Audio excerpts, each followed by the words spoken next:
ये 10 मिनट का डिक्टेशन है।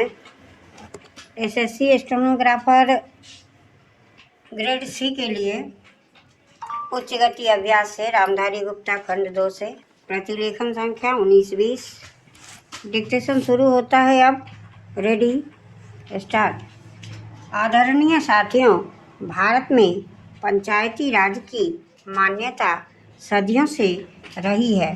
पंचों में परमेश्वर वास करता है, ऐसी हमारी मान्यता रही है। वेदों में कहा है कि 5 व्यक्ति समर्पित रूप से मिलकर यज्ञ को पूर्ण करें। स्वर्गीय राष्ट्रपिता महात्मा गांधी जी की मान्यता थी कि भारत की आत्मा गांव में बसती है। जब तक गांव स्वतंत्र नहीं होते, देश पूर्ण रूप से स्वतंत्र नहीं होगा। गांधी जी के अनुसार सच्चे लोकतंत्र का परिचालन केंद्र में बैठे 20 व्यक्तियों द्वारा नहीं कराया जा सकता है। इसका क्रियान्वयन प्रत्येक गांव के निवासियों के माध्यम से ही होना चाहिए। उनके अनुसार जन समर्थन प्राप्त पंचायतों को कोई भी कानूनी कार्य करने से नहीं रोक सकता। गांव का प्रत्येक समूह या उस समूह के सदस्य अपनी पंचायत बना सकते हैं, चाहे भारत के अन्य गांव में पंचायतें हों अथवा नहीं हों। गांधी जी की यह मान्यता थी कि हर अधिकार कर्तव्य से ही मिलता है। ऐसे अधिकारों से कोई भी वंचित नहीं रह सकता। पंचायत लोगों की सेवा करने के लिए है तथा भारत का हर लोकतंत्र इकाई गांव ही है।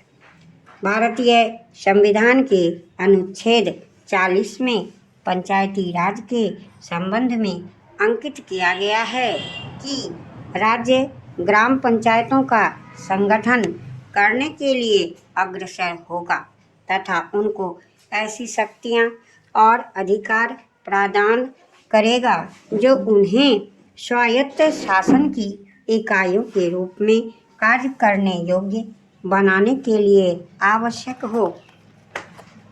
इस उद्देश्य से प्रेरित होकर भारत सरकार ने पंचायती राज व्यवस्था को सुदृढ़ करने के लिए समय समय पर कदम उठाए हैं। 2 अक्टूबर 1952 को भारत सरकार द्वारा ग्रामीण विकास हेतु सामुदायिक विकास कार्यक्रम प्रारंभ किए गए। इसके अधीन स्थानीय विकास हेतु सरकार द्वारा विकास खंडों को अनुदान राशि दी गई। भारत सरकार ने देश के ग्रामीणों का सर्वांगीण विकास करने हेतु पंचायत राज संस्थाओं के संबंध में 1957 में बलवंत राय मेहता समिति का गठन किया। इस समिति ने सिफारिश की कि विकास से संबंधित समस्त कार्यों को पंचायती राज संस्थाओं को सुपुर्द कर दिया जाना चाहिए। समिति की सिफारिश के अनुसार ग्राम स्तर पर ग्राम पंचायतें पूर्णतः निर्वाचित हों। इनमें 2 महिला अनुसूचित जाति व अनुसूचित जनजाति का प्रतिनिधि मनोनीत हो। ब्लॉक स्तर पर पंचायत समिति विकास के समस्त कार्य हाथ में ले। ऐसी व्यवस्था है कि पंचायत समिति धीरे धीरे एक सक्षम प्रजातांत्रिक संस्था के रूप में कार्य करे। जिला स्तर पर पंचायत समिति में समन्वय रखने हेतु प्रत्येक जिले में जिला परिषद का गठन हो तथा उसमें सांसद विधानसभा सदस्य भी सदस्य रहें। भारत सरकार द्वारा बलवंत राय मेहता समिति को सिफारिशों को स्वीकार करते हुए राज्य सरकारों को निर्देश दिया कि ग्रामीण क्षेत्रों का विकास करने हेतु पंचायती राज व्यवस्था शुरू की जाए। राजस्थान सरकार ने देश में सबसे पहले 2 अक्टूबर 1959 को नागौर में दीप प्रज्वलित कर त्रिस्तरीय पंचायती राज व्यवस्था आरंभ की। यद्यपि राज्य में ग्राम पंचायतें पहले से थी, ब्लॉक स्तर पर पंचायत समिति व जिला स्तर पर जिला परिषदों का गठन किया गया। वर्ष 1960 में प्रथम चुनाव हुए। आदरणीय साथियों, कई सरपंच निर्विरोध चुने गए। अनेक चुनाव के बाद जीतकर सरपंच बने। ग्राम पंचायतों के सरपंच ही पंचायत समितियों के सदस्य बने एवं उनमें से प्रधान व उप प्रधान अप्रत्यक्ष रूप से निर्वाचित होते रहे। सब पंचायत समितियों के प्रधान सांसद व विधानसभा सदस्य जिला परिषद के सदस्य बनते रहे। उन्हीं में से जिला परिषदों के प्रमुख व उप प्रमुख चुने जाते रहे हैं। न केवल राजस्थान राज्य में ही अपितु देश के अधिकांश राज्यों में पंचायती राज व्यवस्था की स्थापना के आरंभ के वर्षों में इन संस्थाओं ने ग्रामीण विकास की दिशा में अच्छे परिणाम दिए। लेकिन कुछ वर्षों बाद किन्हीं कारणों की वजह से पंचायती राज संस्थाएं अपने सौंपे गए उत्तरदायित्व को सही ढंग से निष्पादित करने में असमर्थ दिखाई देने लगी, अर्थात ये संस्थाएं अपेक्षित परिणाम देने में असफल रही। इसका सबसे बड़ा कारण इन संस्थाओं के पास वित्तीय साधनों की कमी रही।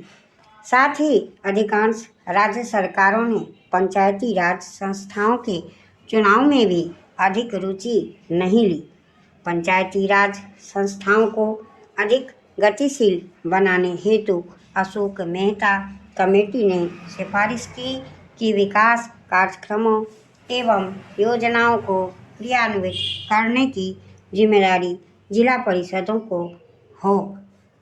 समिति के अनुसार पंचायतें 10 से 15 गांव की मंडल पंचायतें हों तो अधिक सक्षम होंगी।